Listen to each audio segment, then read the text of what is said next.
It has been a super hot topic over the past few hours. The failed Matthew Knies to Montreal trade. We have some more details as to what went down and how Kent Hughes went all Godfather mode on the Toronto Maple Leafs afterwards. But before we dive into that, we gotta get into some other Canadiens news and notes, starting out with the awards watch. Because Nick Suzuki was awarded this morning the 2026 Selke Trophy, and Cole Caufield ended up winning the Lady Byng. These are NHL-level awards, and Suzuki and Caufield ended up taking both of them. Let's review the tweets, let's review the voting, and dive into these winners. Nick Suzuki is the 2026 Selke Trophy winner as voted by the PHWA. Suzuki captured 151 of the 198 first-place votes available and won in a landslide. There were 53 different players who received at least one vote. So, hey, is anybody really surprised? Frank J. Selke Trophy awarded to, courtesy of Wikipedia, the NHL forward who demonstrates the most skill in the defensive component of the game. So, by definition, it doesn't necessarily mean that you have to have a lot of points, but let's be real.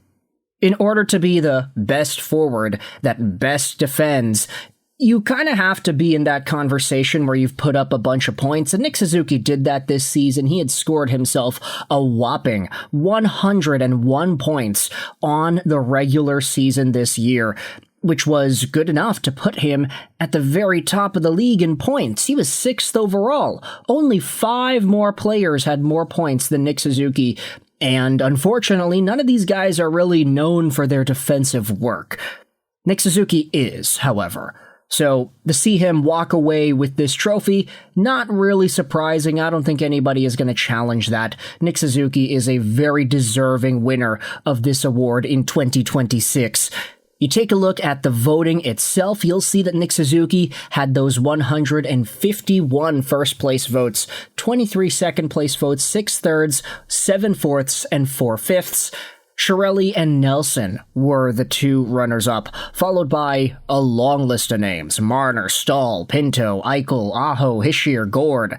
Noah Cates got votes. That's pretty cool for him. Eriksson Ek, Brandon Hagel, and then you can't see it at the bottom, it's Alex Tuch and Nick Schmaltz. So, a lot of guys went out there and got themselves votes. Frank Saravelli said there were at least 53 different players who received a vote, so this list only going to 15, it's not even half of the full list of names. So, Nick Suzuki, he ran away with this one, not surprised. What a great win for the Montreal Canadiens captain. And what a great win as well for Cole Caufield, winning the Lady Byng Trophy. You take a look at the winners of what this trophy means. The Lady Byng is presented each year to the NHL, quote, player, adjudged to have exhibited the best type of sportsmanship and gentlemanly conduct combined with a high standard of playing ability. The Lady Byng is one of the NHL's weirdest trophies, I would say, mostly because a lot of what makes somebody win it seems to be subjective. It's, you have to be gentlemanly, so you can't really be a hockey player because hockey players are generally rough and tough and they'll smash your face in if you run over your goalie or whatever. Yeah, there are a lot of contradictions in the way that hockey is defined and the way it's been brought up. But you have Cole Caufield, who ended up winning the Lady Byng this year. We all recognize that the high standard of playing ability will incorporate itself into the conversation, and Cole Caufield definitely exhibited a high standard of playing ability this year. He was a point per game and he scored 50 goals. What more do you want? He was second in the NHL in overall goals. Only Nathan MacKinnon had more goals than Cole Caufield did, which I think is a pretty big indicator of the level that Cole Caufield is at when it comes to NHL goal scoring. Let's go out there and take a look at the response here. While Cole Caufield thought he was surprising Nick Suzuki with the Selke, it was Suzuki who was also waiting to surprise Caufield with the 2026 Lady Byng trophy. By the way, that's true. It was a really cool video to see both of these guys surprise each other with the trophies. Caufield is the first Montreal Canadiens winner of the Byng since Mats Naslund in 1988. And if you take a look at the voting, you'll see that it was a little bit closer than the Selke voting. Nick Suzuki ran away with the Selke with 1,700 votes. Anthony Chiarelli had 400. But if you take a look at the Cole Caufield win on the Byng, he had 776 votes.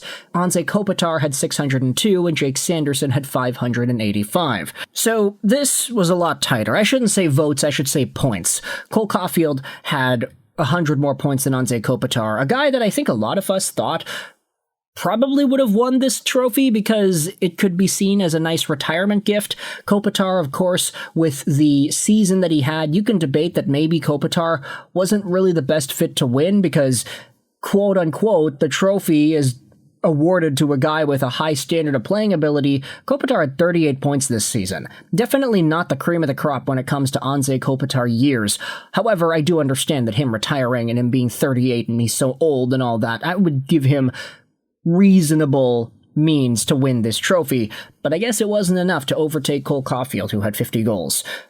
With that said, getting the awards conversation out of the way, big congrats over to Cole Caufield and Anze Kopitar. I wanted to shift gears and focus a little bit more on the failed Matthew Knies trade to Montreal, because it turns out Kent Hughes was really pissed off at how this entire situation went down. Take a look at this tweet here. Elliot Friedman on 32 Thoughts the podcast spoke about the Knies and Montreal deal. What I heard, the reason it didn't happen was it was submitted at 3:01 p.m. Now, I've heard some different variations on why it was late and whose fault it was that it was late, but I don't know for sure, so I'm not going to go there. Friedman on 32 Thoughts the pod says, now with the new Leafs management in, he thinks the deal is dead. He doesn't think the Habs and the Leafs will revisit this trade in the off-season. So, the Knies-Habs trade was submitted at 3:01 p.m., and it turns out Kent Hughes may have been the victim here. Here's a tweet. According to Jonas Segal, whom I'm pretty sure a lot of us are familiar with his work, Toronto Star writer, he had done stuff on various radio stations over the years.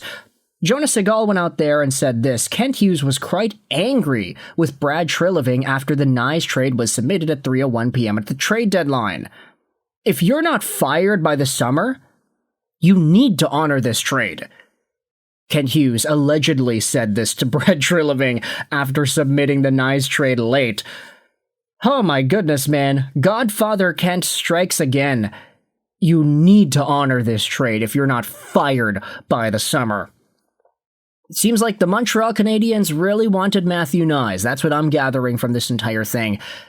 Now, do I blame Kent Hughes for being pissed off? No, absolutely not. This was a big opportunity for his team to add on a top power winger, but ultimately it failed because Toronto took their sweet time in submitting the trade to the NHL itself. So, Godfather Kent's coming out here again. Cole Caufield and Nick Suzuki just ended up winning some pretty big awards. Let me know your thoughts in the comment section below about all these Montreal Canadiens news and notes. I hope you enjoyed this video. Sign on, and bye.